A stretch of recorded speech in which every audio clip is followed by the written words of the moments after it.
Ini aku udah siapin minyak kayu putih dari Caplang, mau saya kasih ke Dede Pajannya yang lagi sakit udah beberapa hari terakhir ini, batuk pilek, kasihan kan.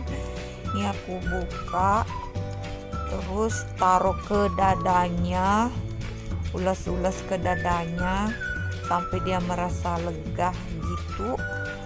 Habis itu kasih ke hidungnya supaya dia merasa lega bernapas. Itu kan kalau batuk pilek tuh susah banget bernapas. Nah, ini obatnya. Dedek bayinya merasa nyaman kalau diginiin. Itu kan bisa ngatur napasnya juga. Nah, saya kasih lagi ke dadanya kembali, habis itu selesai deh.